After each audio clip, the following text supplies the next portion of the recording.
Chicken all is well.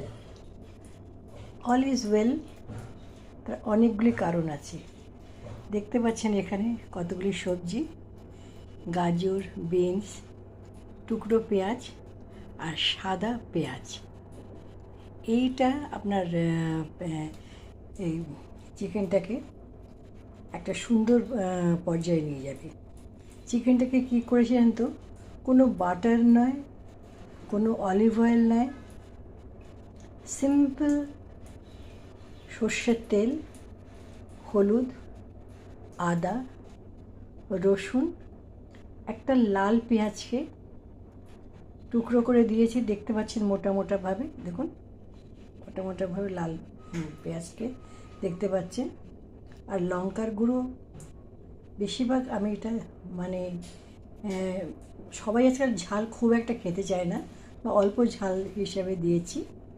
এবং তার সাথে এই সবজিগুলিকে দেব।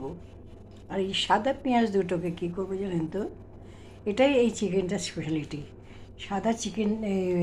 সাদা পেঁয়াজ দুটো, চিকেনটা যখন দুটো স্টিম হয়ে যাবে, থার্ড স্টিমে কী করব, এই পেঁয়াজটা দিয়ে জাস্ট একটা স্টিম করব, তাহলেই জিনিসটা হয়ে যাবে। এতে আমি দালচিনি দিচ্ছি না, তেজপাতা দিচ্ছি না, এলাচ দিচ্ছি না, লবঙ্গ দিচ্ছি না, কোনো কিছু না দিয়ে কত সিম্পল ওয়েতে করা যায়। যেখানে 1-1.5 বছরের বাচ্চাও এটা অবলীলাক্রমে করে মাকে বলবে আমাকে আরেকটু দাও। তো এখন কিছুক্ষণের মধ্যে এটা বসাবো, আগে বলাটা শেষ করে নিই। প্রথমে কী করবো জানেন, একটা প্যানে সর্ষের তেল দিয়ে গাজর, বিনস আর পেঁয়াজটাকে হালকা নেড়ে পেঁয়াজটা দেবো না, পেঁয়াজটা পরে দেবো। প্রথমে গাজর আর বিনসটা হালকা নেড়ে তুলে রাখবো। এইবার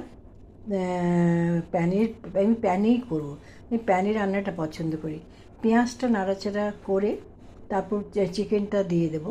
চিকেনটা নাড়াচাড়া করার পরে সব কিছু দেওয়া আছে, শুধু এখানে ওর দই আর নুনটা খালি মেশাবো। এই দুটো মিশিয়ে আমি মাংসটা এতে প্যানে ঢেলে দেবো। এই প্যানে ঢেলে দেওয়ার পর যখন কষাতে যখন দেখবো যে মাংসটা বেশ একটু নরম হয়ে আসছে, তখন বিনস আর এই যে গাজরগুলি আছে এগুলিকে দিয়ে দেবো।